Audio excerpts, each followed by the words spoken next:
I just got home from the DSA rally/candlelight vigil that was held at City Hall in downtown Portland in response to federal agents shooting 2 people in my part of Portland this afternoon. So let me tell you how it went and some of my thoughts about it. Several members of City Council spoke, as well as members of the Portland DSA.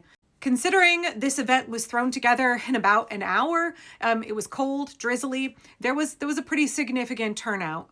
I don't live anywhere near downtown. The shooting actually happened out by me, and I understand that there are going to be rallies and vigils held out here in East Portland in the coming days. I do know that some folks were trying to gather out here this evening, but I had neighbors and friends who were going to the downtown event, and I don't really like to go by myself places after dark for community organizing. So it's always better to have a friend to go with, right? So I went with some of my neighbors. I'm going to give you my entirely honest take. I am not a member of the DSA. I have lots of friends who are in the DSA. I'm happy to vote for DSA candidates. 2 of my city councilors were there speaking this evening, Candace Avalos and Jamie Dunphy, along with several other members of City Council, including Angelita Murillo. So the speeches were all kind of on similar themes. What happened today was unacceptable. This is state-sanctioned violence. This is ICE inflicting a reign of terror in Portland, Oregon.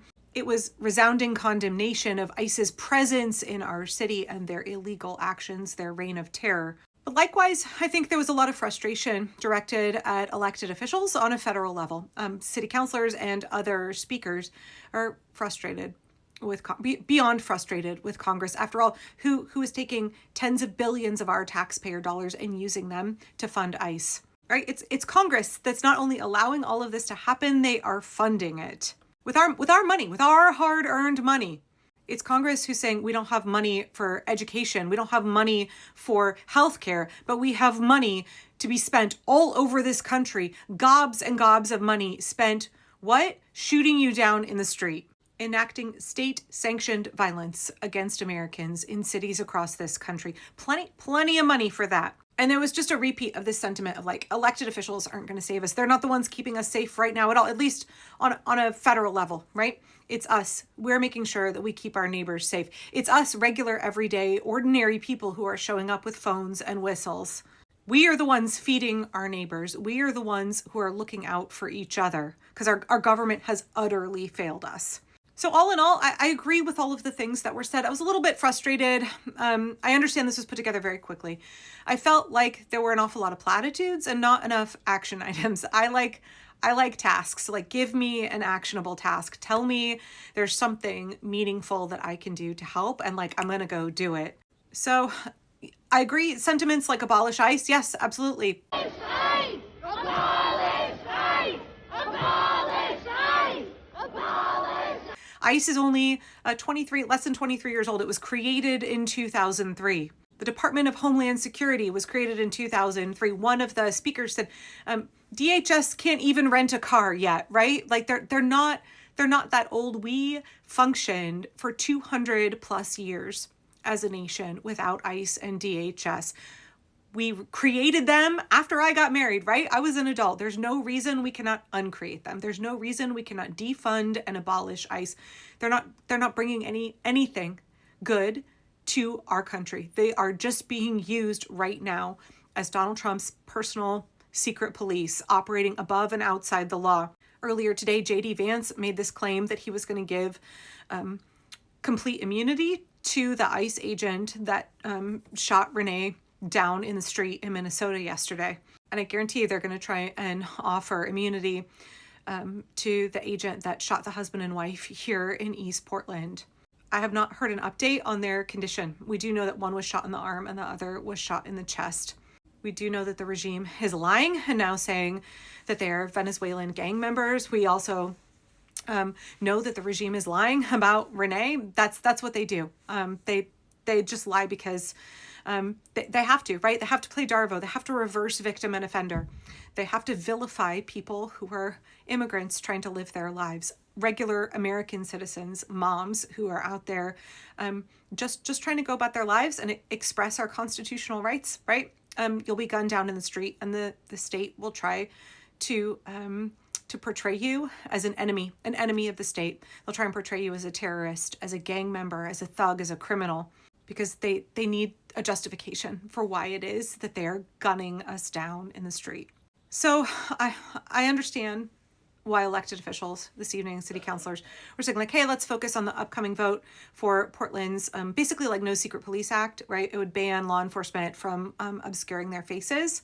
But mostly it was a lot of just trying to keep people calm, but also encouraged, and to help people not feel afraid, to have that sense of solidarity of we are all in this together. Our city council is with us, our neighbors are with us. Portland, we are looking out for each other. And I do feel that sense of community from Portland. I'm very, very grateful to live here.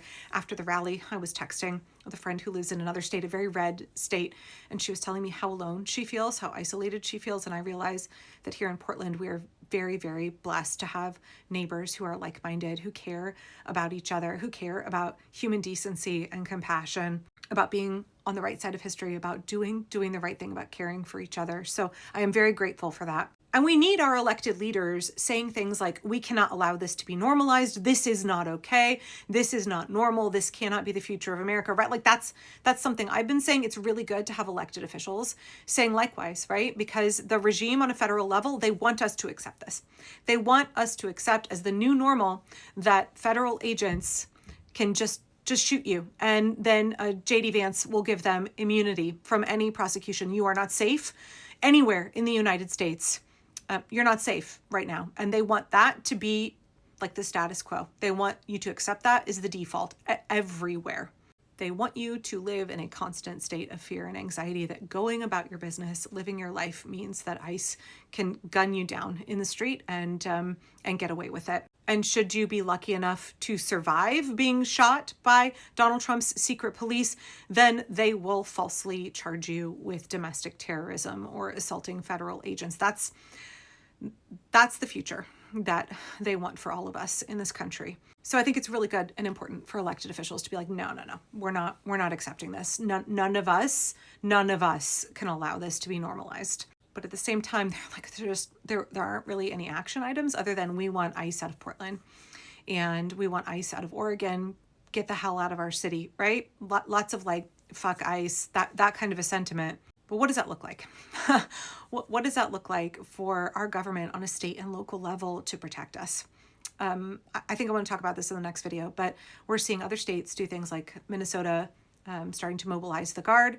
We saw Philly's Attorney General come out and make a very, very strong statement being like, you come to my city and you break the law and you hurt our citizens, I'm going to prosecute you to the fullest extent. Because guess what, y'all? Immunity offered by J.D. Vance and Donald Trump, that's only on a federal level. That does not protect ICE agents from murdering people and facing state charges, facing local charges. So I'm glad that I went to the rally. I want some more direction. I want some more action. And maybe that's not realistic of me. Maybe we just have to continue to focus on grassroots organizing, but I want to see state and local officials pull some bigger levers. I want to see them making bigger moves, taking risks. Like we're all risking our lives right now just living in the US. We're at a point where we need action, not platitudes. And we're seeing platitudes from Hakeem Jeffries and Chuck Schumer.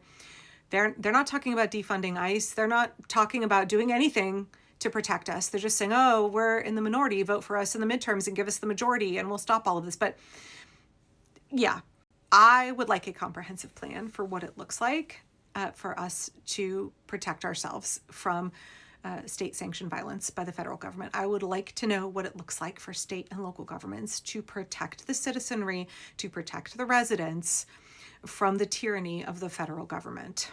Candlelight vigils are really good. We have to build solidarity. We have to make sure that we continue to protect each other right where we are. Like that's great. But what else? What else? Right? That's kind of where I'm at right now. So hearing, for example, my Congresswoman Maxine Dexter say today, Trump's immigration machine is using violence to control our communities, straight out of the authoritarian playbook. I encourage our community to stay calm and show courage in this moment. We must allow our local law enforcement to do its work. Portland Police Bureau is notoriously pro-Trump, and I don't know what I think about that statement. Maxine did call this evening. I saw for ICE to get out of Portland, out of Oregon. Okay, what does that look like beyond calls and strongly worded letters? What does that look like?